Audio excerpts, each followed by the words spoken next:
on a Thursday. We're live for Buffy on Rewatchers Council. I'm moving stuff around on my desk. I'm Snark, joined by Ferris Madonna. Ferris, I don't know what the whole 14 minutes thing is, but I'm glad you're on the show here, pal. I'm glad I am as well. Oh, what a show off. All right. We're talking about one of the more famous, I guess, episodes of Buffy the Vampire Slayer this week. Episode 16 of season 5, for God's sakes. The body.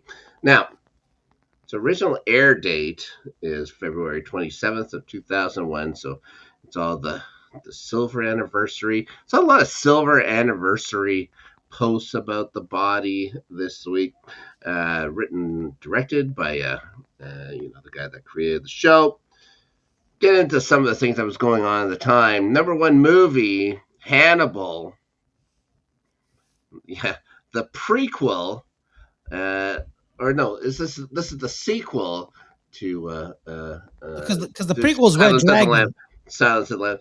Well, yeah, but it's all they mixed it all up. But they have Julianne Moore in as Clarice Starling.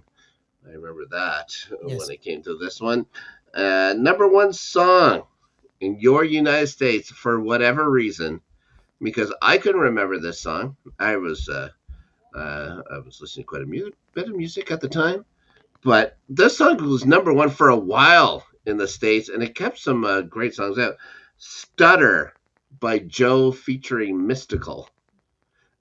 Any idea? Yeah, exactly. What? Yeah, don't understand at all. The number one song in the UK is still Whole Again by Atomic Kitten. Big song over there. They loved a group put together by executives over in England at the time. The number one song in Canada. Like I can still remember going to the clubs and hearing that song. Echo going through before the song would start up. It's echoing so much. It was already number one back on January 13th. Sandstorm has come back to be a number one song here in the end of February of 2001. Darude Sandstorm. I don't know what was going on in Canada, but there's going to be a couple of things where they're going to recycle number one hits. It's concerning. For Canada, but this is also the land that had Chumbawamba as number one for like 13 weeks, for God's sakes. Okay. Now, the DVD synopsis of it all. Buffy is dealing with painful events surrounding Joyce and unexpected death. Yeah, I think that's about right. Yeah. Yep. Yeah. Very straightforward. You never see it coming. Now, I didn't see it coming. I was thrown off for a minute. I was like, wait, what just happened? Like, I have to remember that this is your first time through, because I'll always say I'm not a fan of this episode at all. Oh, really?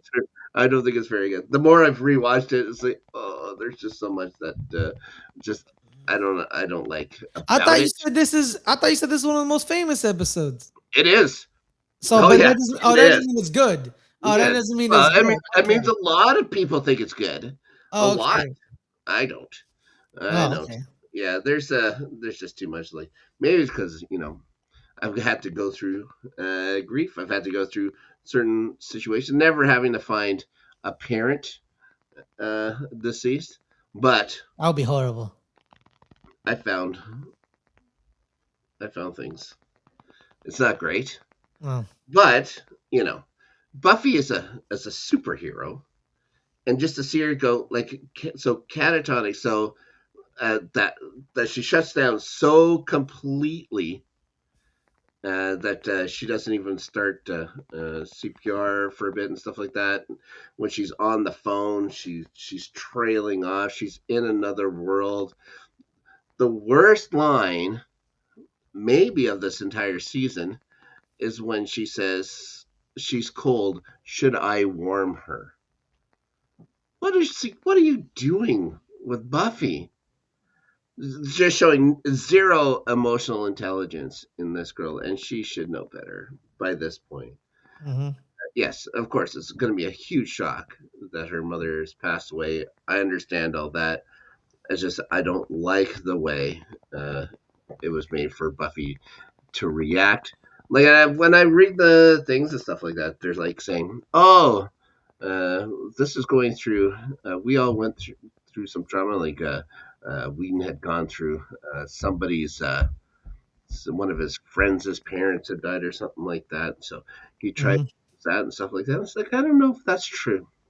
I don't think that's the way that trauma and grief works. Like if anything, I think this episode smells of grief farming. You know what I mean? Grief farming. I think this is something that they're just doing, like to build up. Like they had tasted success with Hush the season before. Hmm. Like they like those parties. Maybe they're thinking, oh, if we have a sudden like this is before Game of Thrones and stuff like that. If we kill off a supposed main character, I don't know how it is, but if we kill this character off, oh, maybe that's the thing. Like how everyone's going to deal with it. Like we're going to talk. Everyone gets to cry.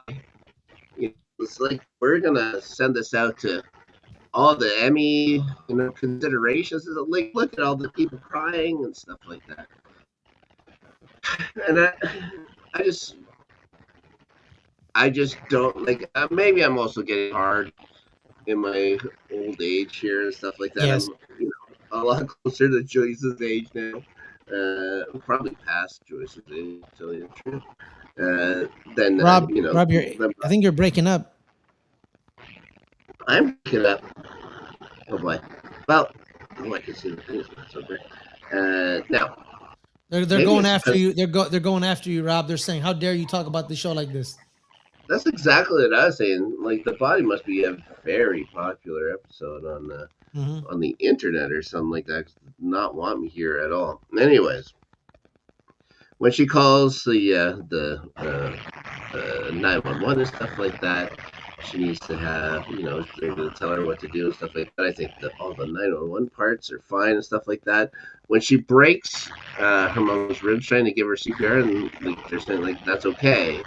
Yeah. Last week I told you to remember that sound when April grabs Warren's girlfriend and starts hugging her. It's the same sound. Hmm. She gets the crack, so her ribs are cracked there. So those ribs are cracked. That's When the you crack. hear That's that the rib. sound, That's the rib crack sound in Buffy that's the rib, and AJ. that's rib crack. That's rib cracking. If it's not a nutcracker. I can tell you that. Anyways, uh, when she calls Giles and just says she's here, you need to come. Hmm. Again, it's how irresponsible. Of course, he's going to think glory first and stuff like that. And also puking. Who pukes from grief? A lot of people puke from grief. Who? I've never seen it. I've seen some of the worst.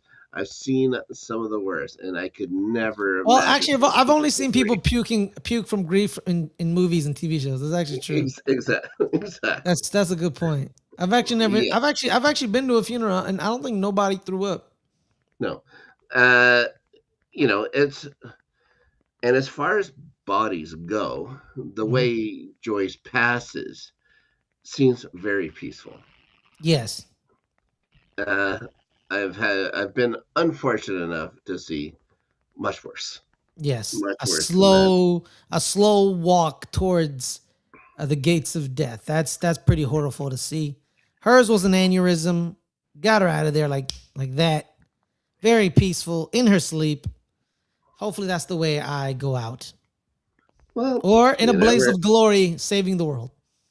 Yeah, as long as supposedly you don't know when In a you in a pass away, in you a don't in a know you are, so fighter, that's fine. yeah. In a fighter jet aimed at the aliens.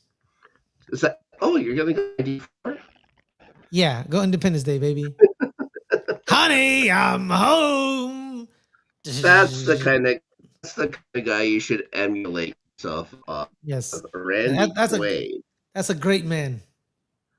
Oh The boy. character, the character, Oh the yeah, character, yeah. the character. Sure. Wink, the character. Wink. All right. Yeah. Uh, One thing I'm going to say about this, about them killing off Joyce. Now, I've heard a couple of things. I've heard that Christine Sutherland was surprised. I don't know. That's true. But I'll have to say that Christine Sutherland wasn't used much in season 4. And this is more because she's saying she wanted to do other things. She wanted to go travel, da da da. And we said, no, you have to stick around because I want to kill you off. Mm. Either which might be partly true. But here's the thing: Buffy's mom was the most unique thing about her being a Slayer, and they took that away. Everybody else is doing it by themselves. Mm-hmm. Like Faith doesn't have a mom. I think that Either I that think or just and then they have their watcher who's really much more of like a co-worker. oh yeah, So the watcher Slayer relationships are never quite like what it is with Wars who running over uh, to help Buffy, and of course is going to take a lead role in helping out because she's a 20-year-old kid who has the weight on her shoulders all of a sudden, like even more so. Like she always had it in a supernatural way. She always had the weight on her shoulders, like she's the chosen one, da da da. But she also now has a sister, and as much as she knows that sister has only been around for a few weeks, in her heart and mind and soul that kid's been around as long as he's supposed to be because of what the monks did. So yeah, she's in a spot for sure, mhm. and it gets to a point, and very quickly, like after this scene, she starts getting, she starts getting into it. She starts getting more responsible and stuff like that. That's why I just don't understand this scene so much, and it's yeah, that's probably the reason why I don't like the episode so much. Is just this first bit when you see Joyce, like not Yes. having Joyce pass away and stuff like that. They can do other things, like it's fine. It's just the way the reaction is. You'd always hope that It was Buffy would react wooden, better. not authentic. Yeah, I don't think it was at all. Yeah. I don't think it was at all. So, anyways, let's talk about some of the other characters because like it gets weirder from there. Like, sure, her friends are going to be upset. Okay, Mm-hmm. let's put this out of the way. Anya, with her, she was a demon. Granted, she Mm-hmm. caused a lot of death and misery. Yes. Now that she may not have paid attention too much to all the death and heartbreak she caused people is I think she was a demon. That's fine. Mm-hmm. But she before that, she would have to imagine she at some time, unless she was very lucky, at some point, she would have had to have dealt with grief at some point. How is it that like she has the big famous speech going on about she doesn't understand, like it's given her and get to see the body and those kind of things. It's like I don't understand why she like you would think even after 1,000 years, 1,200 years, you know what grief is. Mm-hmm. You like if you have any emotions, you know what happiness is. You know what other things Yeah. are. If you've experienced grief, you know what it is. So yeah, I had a hard time with that. That being said, That's I'll the one. never be That's mad the at Anya for one. too long. No, that's the one aspect I don't really like about that character per se because, like you say, she's been on here for 1,000 years and you don't give her no emotional involvement or intelligence in certain aspects. Like there's moments where there is that, and then there's a regression in certain moments. It's inconsistent with her character because one moment she's this, and the next moment she's that. It doesn't make sense. Like, bro, if you're on the planet for 1,000 years, someone you know has probably died that you cared about. I know you because here's the thing. She hated men. She punished bad men who need to be Hmm. punished. But that doesn't mean she doesn't like she didn't have like a friend she cared about and she outlived them Right? and she was sad. So yeah, She was she was alive before even the Middle Ages. The Yeah. life expectancy then was in the mid 30s. Yeah. She's If supposed to you be were, a teenager. She's supposed to be a yeah, teenager. That means she was like over. She was like going through her midlife crisis already. yeah, if you were 40 in the Middle Ages, you were ancient. Yeah, Mm, you can get sick. You can die from a cold yeah, back then. Like, yeah, you have to be very careful. And also, exactly. she was like German or something like that too. Yeah, man. Back in the Europe, people were dying left and right. Ever heard of the plague? Yeah, the plague's coming. And that Yeah, came from rat poop, rats. of course. But what are Yeah. you gonna do? Uh, Now, just about that scene, Emma Caulfield had just been on I think it was just been on a podcast, a guy named Steve Varley, and she was explaining about the scene itself, and she's mentioned these things before, but it brought it to my head. It's like when she was doing that scene, like Whedon wanted her to cry at a specific point, and kept going after her to get it, kept going after her to get it. Uh, the big problem was like she had like she was like when she starts crying there, that's discomfort because she had to pee really bad. Also, the pressure was on because they were running late through lunch, and these guys worked 16, 17-hour days doing the show, sometimes more. So that was a big deal. Yes. So there was a lot of pressure on her to get this thing done, and of course, Whedon, when you talk about things that wasn't great on set, this is one of the things Hmm. where he just kept going at them to get a single team in the one exact spot that he wanted. But moving on from Anya, Willow and the sweater change bit. Now this is going to come from Whedon again, I guess. In his life, he had again a friend's, I think, parent died, and he had trouble deciding what to wear, so they put it on to Willow in this episode. Her keep changing and stuff like that. And yes, Willow being upset at Joyce's death, 100%. You understand. I also understand Hmm. 100% Xander being so upset. Like Hmm. there's no problem. But that Willow can't get it together enough to wear a sweater and stuff like that, I don't really fly with because once for as much grief as you're feeling because your friend mom died, Hmm. look out for your friend first. Get it together for your pal. You know Yes. what I mean? You can grieve and stuff like that. And At the end of the day, you're not doing it in front of her, yeah. which I can not only understand Hey, Adelia. uh, but also say like I get it. Like good for her, but uh, you know At the end of the day, it's not your mom who died, right? It's like, yeah. I mean, This is all going to get weirder though too. yeah. And she does have a good thing. She finally looking through her stuff. Why don't I have more clothes like an adult has?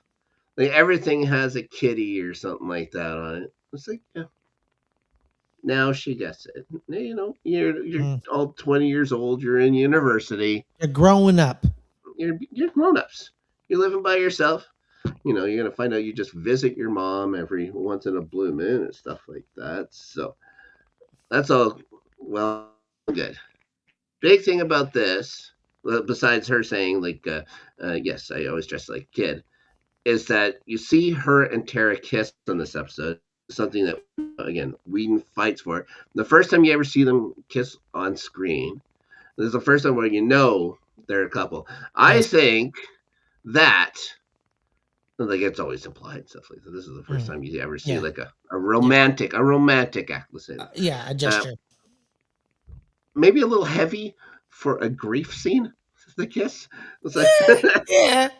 It's a little. like I understand it's the first time you're gonna see them do this, and that's great. And for everything it does for Maybe the you community gotta, is great. But maybe, no, but maybe Rob, let me, what if you have to fight men's grief with immense love? well, okay, sure. Yes, I think that isn't that like the whole part of one thing about Wedding Crashers. like Will Ferrell's character or whatever. He always does really well He at at funerals. funerals. Yeah, Yeah, yeah, yeah. I get it now. I get it. Maybe this is what Tara was all about. Exactly. Crashing funerals. Yeah. I'm also going to say this. So, uh, time we see Xander's car and him not caring about being, I don't know why he's double parked. You know, it would have been just easier just to find a parking spot. Why leave your car there? Like, Yeah. I get it. You know, in your head, you had this thing for Joyce and stuff like that. It's fine, Xander. Also, his car is purple. Like, when Will was going on about her purple and stuff like that, it's the color of royalty and stuff like that. You know, we put it out, all the stuff that her and Ter are talking about. No one ever mentions that Xander has a purple car. When did he get a car? Well, yeah, for someone who has had no college education, barely a high school education, Yeah. he gets into construction quite earlier. Within weeks, is running his own crew. So there's things about Xander and making money, and plus his girlfriend is whipped apart with cash. Yeah. Like you saw it was at it was the last episode. She just tripled everything that she made. Yeah, because You know, she knows how to work the markets. she's she's ground floor on day trading through the internet. She just gets it. Yeah, she loves money. There you go. She's going to make smart decisions. Not smart enough to keep him from a purple car. Now, I had a purple tracker. This is right around that time. This is 2002. I had that. You also had a purple car? Yes, it cost me $500 Oh back wow. then. Yeah, four banger could take the roof off and stuff like that. Oh yeah. Nice. It was called Grimace Oh because it nice. was the same color as the purple tongue character that everybody loved, the milkshake character from McDonald's. So For years, I didn't. Apparently, I didn't know. I didn't know anything about that guy until a couple years ago. purple tongue, purple tongue. The grimace fella. Yes. Some other Grimace things I could talk to you about off camera. So all of this. So you know, everyone goes through grief on their own. Xander decides to take his out physically on a wall while everyone are just talking. I didn't see like it's earned. Mm-hmm. Here's the other thing that isn't earned. How was his hand so bloody? He punched drywall. Have you ever hit drywall? It's maybe 3/4 stick Mm-hmm. of gyprock. It's nothing. It's powdery rock that's in it. It causes no damage. Unless he hits the stud, in that case, his hand isn't through the wall. You can put your hand through drywall easily. Yeah. Everybody usually can. You can just slip and put your foot through drywall, and it's also easy to fix, as he should know, being a carpenter. He's a construction man. He should know all this kind of stuff. So all the blood that comes off his hand is I just don't know. It's unearned. But Rob, you just started looking for like in like inaccuracies and like in mess ups because you over the years. I think it's more that you know I've done stuff like this, Yeah. and now looking at it, it's like why is his hand bleeding so much? Like I get Mm-hmm. you don't have to have his hand bleed. It doesn't do anything else for the story. Why show his hand bleed? Like of all the things that these guys do, and how Mm-hmm. many times he gets hit in the head and knocked out. Why Yeah. is the hand bleeding so much when he puts it through drywall? That brother got CTE, man. Oh my goodness gracious! Mm-hmm. Yeah, like Steve McNair level CT. It's not great. Ooh. Oh wow. What a pull, Rob. Not great. Not great at all. And you know later on. Anyway, Mm-hmm. now it turns out like when I first saw this episode, I don't know about you, but I like this is your first time seeing this episode. I'm assuming. Yes. You sure they were just like maybe a little bit of a time lapse and they're going to the funeral? That's what I always thought. Mm-hmm. They were going to the funeral. No, they're going to the morgue.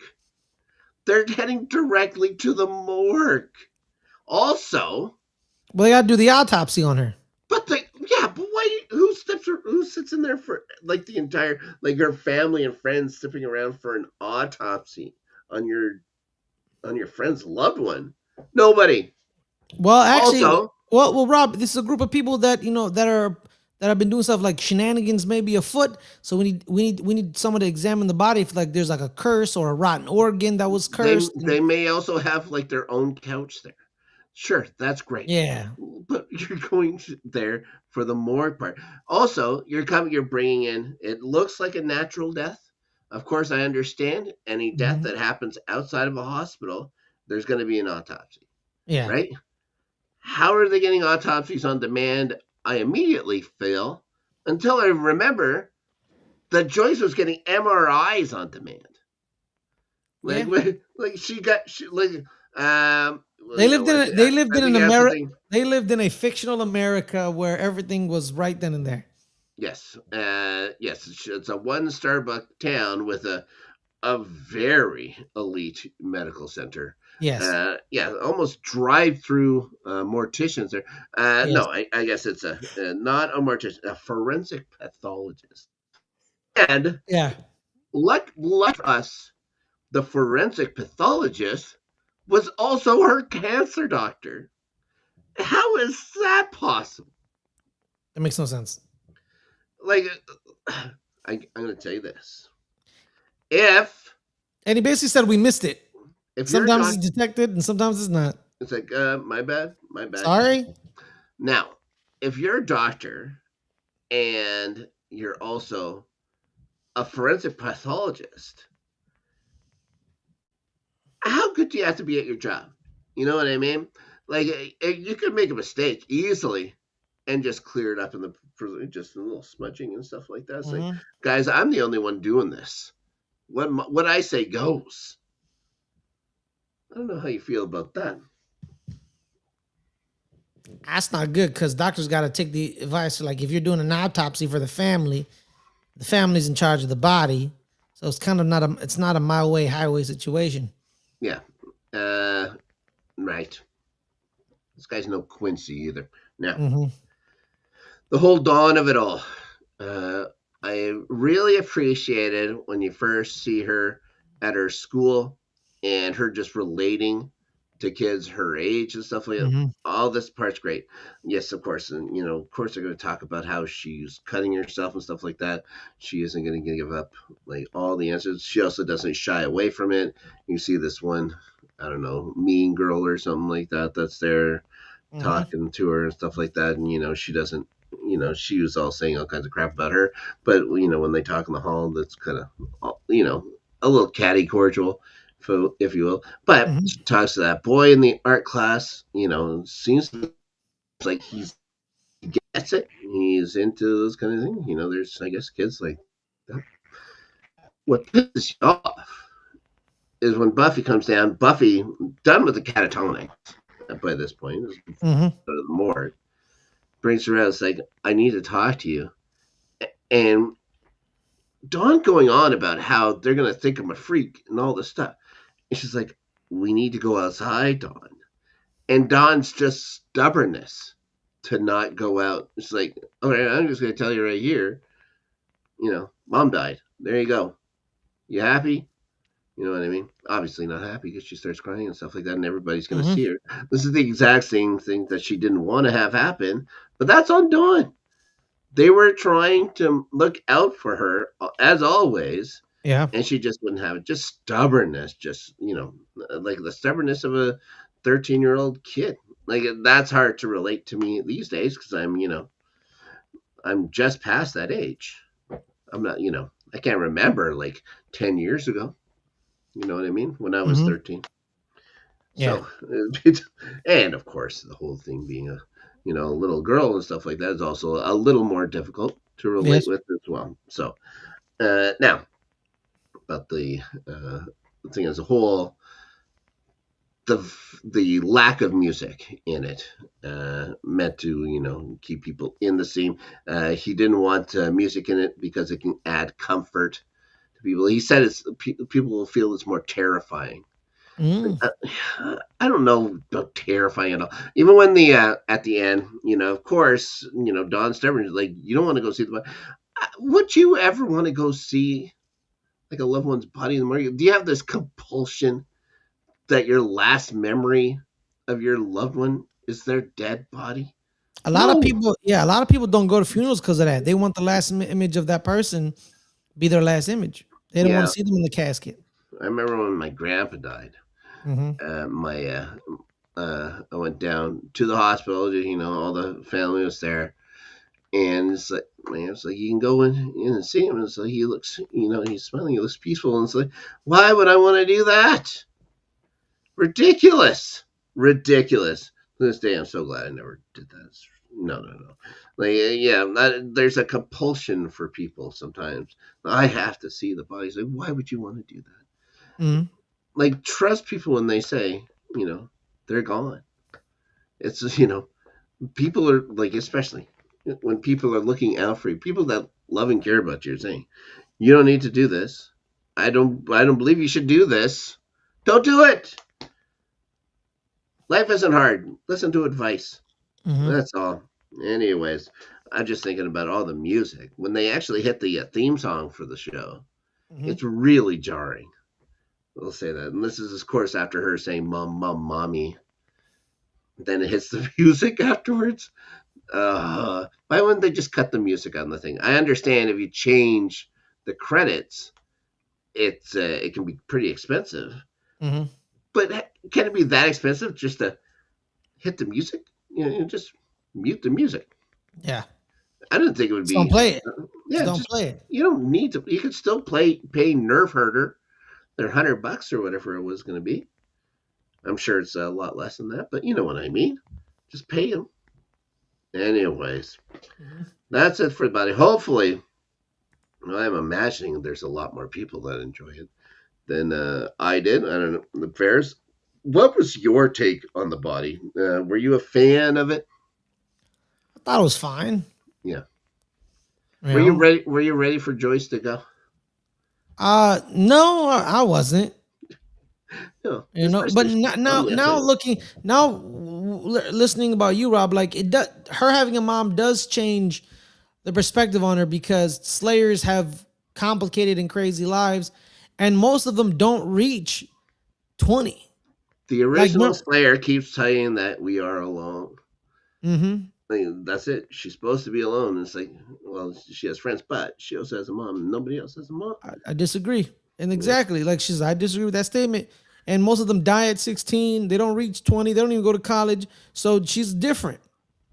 And when you're talking about like, so Joyce is kind of her tether to a world, to like an alleged, like what's normal, but like a normal world. But yeah, and you know what? And I have no issue with killing off Joyce, Hmm. but I think they could have done a better job. It was unexpected, so I think that's why a lot of people when they initially watched it were all thrown off. Like, and here's the thing too, like it's the Jonathan Kent situation, right, Hmm. with Superman, where that's why a lot of people got mad at the Man of Steel version because he dies in a tornado. But the original version is he dies of a heart attack. He Yeah. dies of something Superman can't stop. Yep. And this is something Buffy couldn't stop. An Yep. aneurysm. You know what Yep. I mean? All this part is good. All that is good and stuff like that. Yes. It's just I don't know why they did it. I still don't Okay. know why they didn't have to do it. And the Okay. last conversation you see Buffy and Joyce having is We gotta protect Dawn. no, that's them just giving each other the gears about her coming in from her date.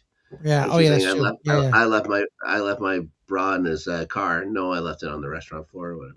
Yeah. That's the last conversation we see them have and stuff like that, which would be a much more fun, throwback thing or whatever to show than that random Christmas thing that we never saw before. Yeah. Yeah, which is all right. That again, when it comes to grief farming and stuff like that, it's all the people together and stuff like that. Like if this is supposed to be in Buffy's memories and stuff like that, there's no way that would happen. It would like the first thing it would just be something between her and her mom, Hmm. and not like her and everybody else and her. Yeah. Anyways, yeah, there's a vampire in it. For some reason, Dawn, who's a 100% shrieker doesn't shriek, but Buffy's there in time because, of course, Dawn has to go see because she's precocious. Ferris. Mm-hmm. Yeah, get rid of the vampire at the end. Vampy, yeah. It wasn't. Anyways, terribly sad episode on purpose of imagining. But It was very we, sad. It was yes, very sad. of course, you never, killed Joyce. For God's sakes, what a thing to do. Now, next episode, we're gonna have a resurrection of sorts. At least the people to Mm-hmm. Sunnydale. We're gonna see someone who has maybe been around for a bit. So there's all that while they, you know, take care of the nasty business going on Mm-hmm. with what they have to do. Following this one, Ferris, thank you, buddy, for joining me on the show. Tell everybody what's up with you when it comes to this very channel. Tonight, 5:30, guys. Rewatchers Council, MCU edition. We're doing the big shebang. It's Endgame. Me, Adelia, Matt, possibly Greg, maybe Shug. We will be reviewing and dissecting one of the hardest films I truly believe ever constructed. Wow, that's a lot to say Yes. about. And And tomorrow, 12 o'clock Pacific, on our sister channel, Good Friends, Better Rivals, is the eponymous show, Good Friends, Better Rivals. Me and Caleb, we talk NFL Combine and the Dallas Cowboy news as well as Giants news. We cut a linebacker. Does that mean we're drafting a linebacker? hopefully, you guys draft a punter. Okay. That too. We'll be. I'll be back for Rewatchers Council tomorrow. Epiphany on the Angel Edition. Can't wait to talk about that. For as low as this episode gets, Epiphany takes you back up. What a breath of fresh air in that episode, not only after this, but throughout what has happened so far through season 2 of Angel. Can't wait to talk about that with our pal Brennan Marr. We got some sports stuff coming up. We got Post Whistle coming up on Saturday on Good Friends Better Rival. That's with Ryan Christensen and myself talking about the effects of the trade deadline in the NHL. We'll see what the rosters fully constructed now. What's going to happen heading into that? The Jets. Probably not going to do too damn much for them, but maybe his Islanders got a little something going. So we'll talk Mhm. about that come Saturday, and then starting 11 back on Tuesday and talk about this ridiculous 2 week or this week and a half. We've had 2 match weeks in. We'll fill it all in come Tuesday. Thanks everybody for watching and listening to Rewatchers Oh, Council with Rob, us. Sure. last thing. Actually, today on our sports channel, we debuted our new show for baseball, 90 Feet. Me, Shug, Ryan, we talked about spring training for each one of our teams. And we also talked about World Baseball Classic favorites and dark horses. So that's out now. That's out now. I can tell you what. I don't think the Canadians are much of a A dark threat. horse in this Okay. one. The That's a good point.